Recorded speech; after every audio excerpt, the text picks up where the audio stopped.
burial on Saturday in Kitale. Welcome to the broadcast. Laura Omondi is our sign language interpreter. You're in safe pair of hands. My name is Cynthia Nanjala. Let's kick this show off. Kiharu Member of Parliament Ndindi Nyoro leads the list of members of Parliament allied and sympathetic to former Deputy President Rigathi Gachagua, set to be kicked from the leadership of the National Assembly committees. Several allies of the former Deputy President, including Wanjiku Muhia, James Gakuya, and Onesmus Ngogoyo, are also victims of the X in changes to be effected soon. Majority Whip Silvana Sosoro stated that regional balance, gender considerations, political affiliations, and negotiations informed the new committee appointments, with members expected to elect their chairpersons within 7 days. There are so many factors to look at when you're coming up with even a single name. When you pull one, you affect the other. There is a question of regional balance. There is a question of gender. There is a question of experience. There is a question of party politics. There is a question of coalitions. So it hasn't been very easy, Honorable Speaker. And the House leadership has met, if I count, Honorable Speaker, the House leadership has met more than 16 times in coming up with this list that we've seen here. That had we extended by a day, even this list that you see today here would not come here the same. I just wish to indicate it would have been my wish and my choice that everybody got what they wanted, but unfortunately the positions that are there are not enough. I would also wish to indicate, Mr. Speaker, that members can also borrow from me. Last parliament, I was only in one committee, but I'm here again still serving my 4th term. So sometimes it's not committees that make a difference. It's the work you do in this house, and it's the work you do for your constituents. The Departmental Committee on Energy or on Environment. And Mr. Speaker, if I have been removed, the standing orders provide that 176 shall apply on standing order 216. It is even written there. Mr. Speaker, you cannot remove a member from a committee. I am not in the list on the Committee on Environment, Forestry and Mining, which I was nominated to at the beginning of this parliament. Otherwise, Honorable Speaker, invoking the name of Kimani Ichung'wah to look popular out there, my friend, go and do those things in the County Assembly of Kajiado, not in the National Assembly. Spend your time in the National Assembly discussing matters of greater importance to the people of Kajiado North, who are suffering without roads, whose children cannot even go to school because their member of parliament is busy following people in some other village somewhere. Why don't you follow members of your constituency, in their own constituency, addressing their issues? Treasury Cabinet Secretary John MBADI appeared before the Senate plenary on the cutting of funding by USAID, which has since affected major projects in the country. MBADI told senators that the projects that have been affected in the health and education sectors will be factored in the 2025-2026 budget that is currently being deliberated by the National Assembly. Now, the amount for the said programs is approximately the program that I highlighted: food, governance, and education. The said programs is approximately $158.9 million US dollars, equivalent of about 20 billion Kenya shillings, while the total assistance, including health and the others, is approximately US dollars 405.4 million, which is about Kenya shillings 52 billion. For the financial year 24-25, from USAID, which, as I've indicated, includes other sectors such as health, economic growth, water, and environment.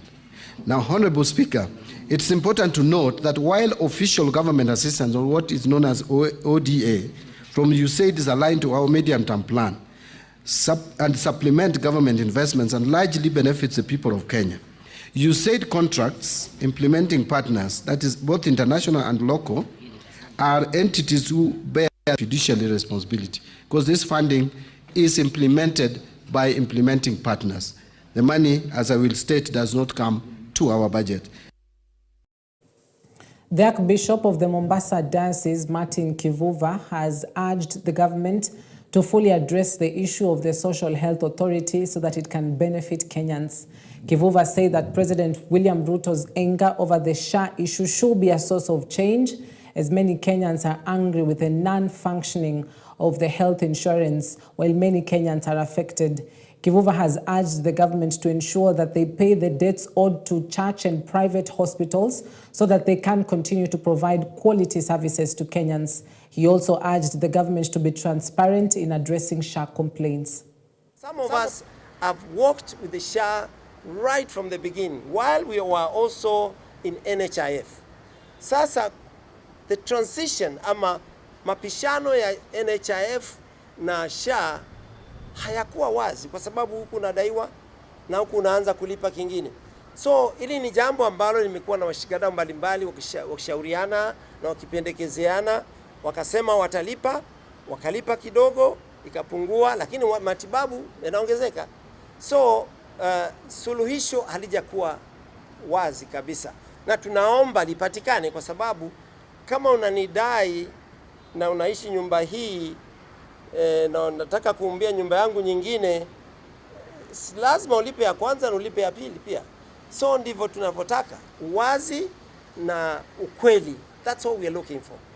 Kwa sababu inaonekana kuna mambo leo tumeona wamesema hata si ya serikali.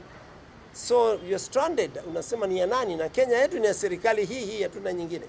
So jamani, suluhisho, kuna washikadau wanaoshauriana jambo hili. Wawe wazi, wawe open, na wasisahau kuna madeni ambayo wanaipaswa kuyashughulikia hata tunapoendelea kuandikisha kwa SHA. So kwa hayo mafupi, this is a very technical problem, but ukiangalia hakuna anayesema inafanya kazi. Kwenye bunge wanasema wana wasiwasi, si kweli. Kwenye watu wa kawaida, kwenye makanisa, tuna mahospitali ambayo yanadai hela nyingi sana kutokana na NHIF au hata SHA. Sasa wanalipa kidogo, lakini haijulikani ni ya mgonjwa yupi, ni kwa ugonjwa gani. It's not clarified yet, but we want it to work. By the way, we want it to work. Still on the same issue, Nandi women representative Cynthia Muge has urged Kenyans who have registered for the Social Health Authority to make their monthly payments to ensure the program succeeds. Muge say that out of 22 million people registered on the scheme, only 3 million are paying the monthly subscription. She noted that this was not sustainable as it placed a strain on the program's finances. And she spoke on Wednesday during a fund drive for the construction of a twin laboratory for St. Monica Secondary School in Kapkoros, Chepterwai village in Nandi County. Shida ile tuko nayo kidogo ni mambo ya kulipa. Ya kwamba tukiongea siku ya leo, watu ambao wamerejista kama members wa SHA ni watu milioni 22. Lakini watu ambao wanalipa SHA, ile inaitwa payment ya kila mwezi, wala wameandikwa kazi na wala ambao wanalipa kwa privately, ni watu milioni 3 peke yake. So pesa ya watu milioni 3 ndo inatibu hao watu milioni 22 ambao wamejiandikisha. Hiyo ndo uhamasisho tunatoa siku ya leo, ya kwamba kama umejiandikisha, umefanya means testing, tuweze kukaza kulipa. So that when we get sick, tuweze kupata services za serikali na sisi wote tuweze kutibiwa kwa njia iliyo sawa sawa. Na hii serikali ya Kenya Kwanza ni serikali ambayo inasikiza na inawasikiza wananchi kwa njia iliyo sawa sawa. Ya kwamba kuna familia ambazo hata kama kuna mama na baba ama kuna wazee ambao wamezeeka wameachwa nyumbani, kuna watoto ambao ni mayatima, kuna kina mama wanaitwa single mothers, kuna widows. Serikali inawatambua na inajua hawana uwezo. Kwa hivyo iko fund ya serikali inaitwa indigence. In a fiery exchange, members of parliament loyal to President William Ruto and former Prime Minister Raila Odinga launched a blistering attack against the former Deputy President Rigathi Gachagua, accusing him of lacking a clear agenda to address the needs of Kenyans. Member of Parliament Rindikiri Mugambi of Buri constituency led the charge, condemning Gachagua for misleading Kalonzo Musyoka with promises that a unity pact would help ousted Ruto.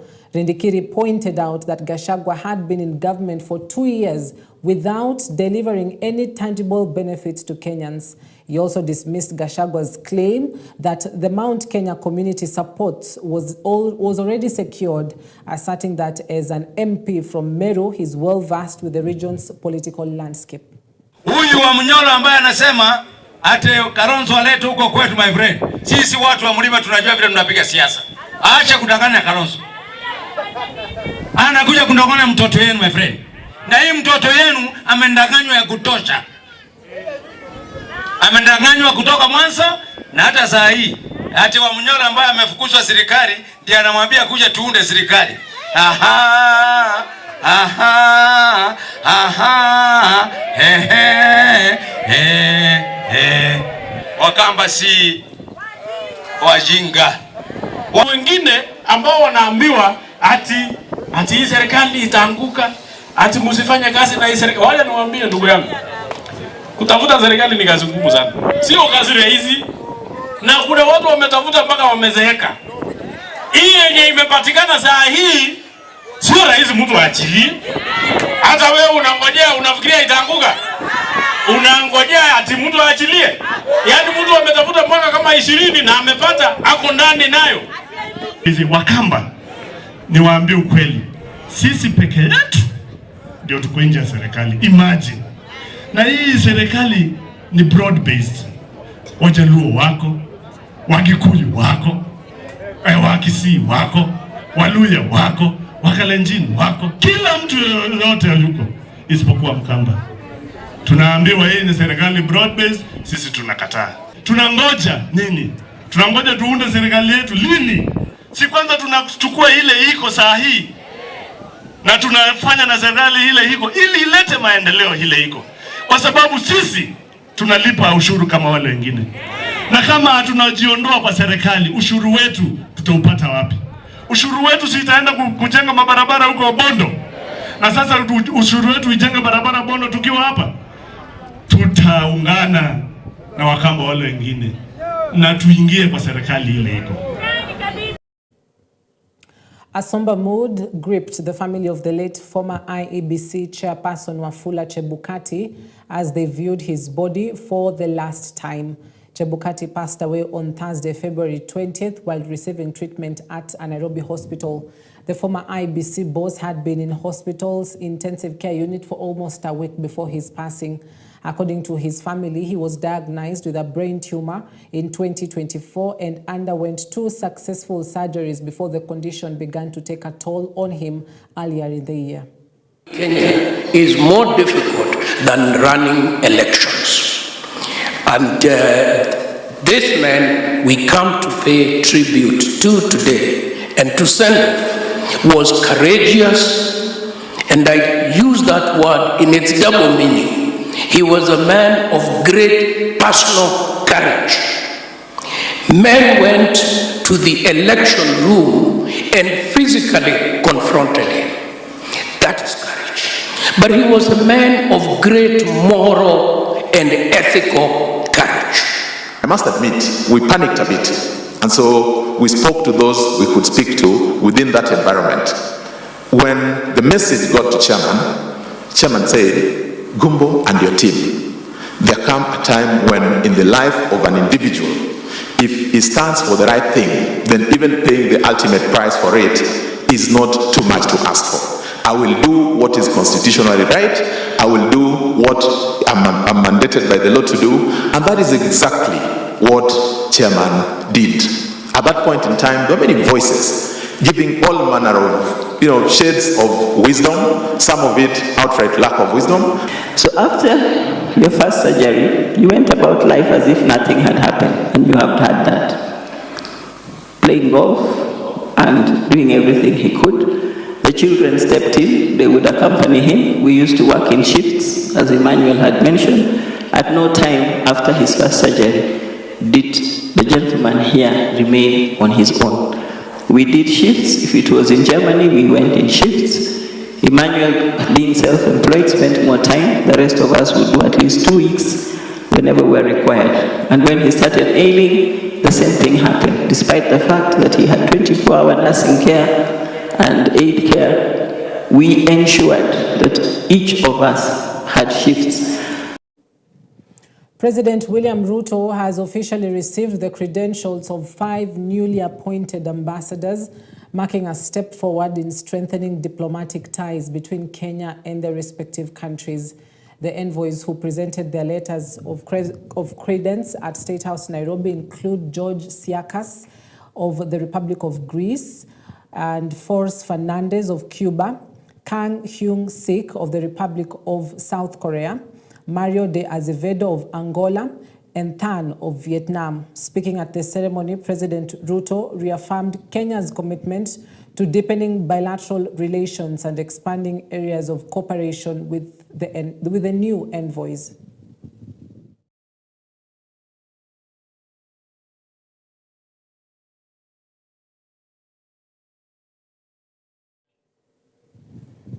Catholic faithfuls in Mombasa County joined their counterparts across the world in celebrating Ash Wednesday, which signifies the start of the Lent season.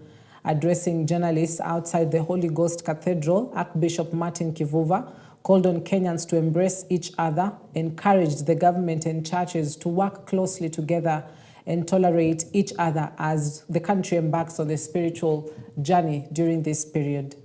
Wakati tunajiandaa kwa Krismasi, tunaanza na majilio.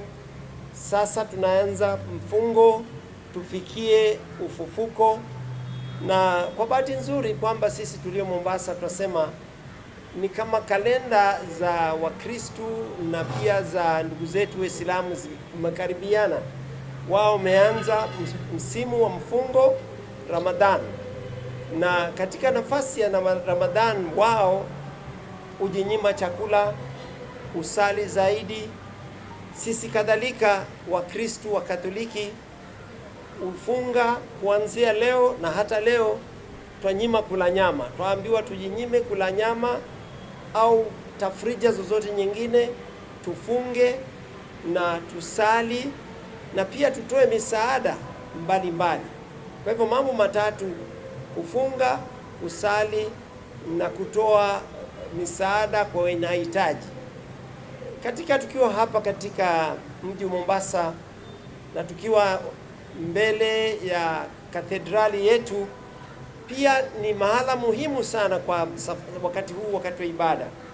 Mlango huu unaona hapa nyuma tunauita Holy Door. Ni mahala ambapo tulizindua mlango wa kutuletea faraja, matumaini, kama ilivyoagizwa na kinara wetu Baba Mtakatifu ambaye ni Francis. Siku baada ya Christmas, kesho yake alifungua mlango mtakatifu kule Roma na akaalika watu waende Roma, wana uwezo waweze kupitia mlango wakiomba msamaha, wakisali na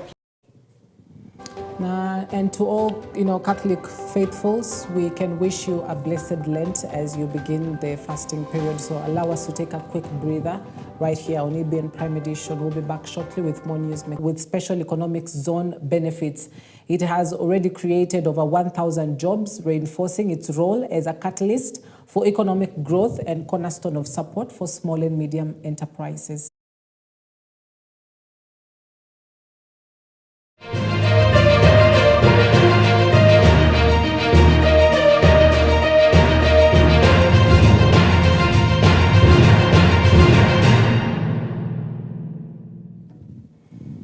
Now, World Athletics President Sebastian Coe on Wednesday expressed confidence in Kenya's anti-doping efforts, commending the country's government for its fresh commitment to a $5 million annual investment to combat the doping menace in the sport. Coe was speaking in Nairobi, the capital city, when he paid a courtesy call to President William Ruto, accompanied by the Cabinet Secretary for Sports, Salim Mvurya, and other top officials in his docket, discussing the ongoing fight in the anti-doping space, which the Kenyan government had been so supportive of. His remarks come as the East African distance running powerhouse continues to experience the most suspensions in athletics. Thank you so much for seeing me. I just wanted to take this opportunity to thank you for your education program, which you funded. Very Vice President will also confirm this, that we're making good progress. The financial support become a template of good practice throughout the world athletics. There's been a slight escalation in the number. Football Kenya Federation Premier League champions Gor Mahia came from behind to beat Kariobangi Sharks in a midweek league encounter at the Dandora Stadium in Nairobi on Wednesday evening. Fortune Omoto put the Slum Boys in the lead after 26 minutes, but Alpha Onyango leveled for Kogalo at the stroke of halftime with a shot from just outside the danger area. Austin Odhiambo, also known as Rolls Royce, then put the 21-time league champions in the lead with a sumptuous free kick in the 50th minute. Cheza fullback kwa timu ya Ogopa, lakini unaangalia daraja ile timu na timu ya Kariobangi Sharks unaona utofauti mkubwa. Jaribu kuinua pass kwake Idi sasa. Sio kuwa amefunga Ramadhani peke yake. Ochuoga, Paul imepigwa pembeni kwake Samuel Onyango. Anayo Onyango Samuel, anaileta ndani huku kichwa cha kwanza. Nafasi!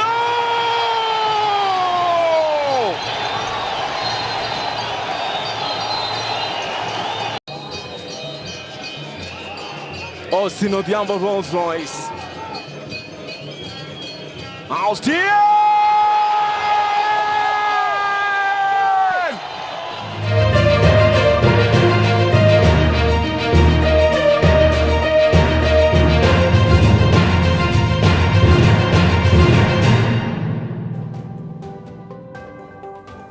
Well, I hope you're duly informed tonight. Thank you for joining us. I hope that you are really up to speed on what is making headlines across the country.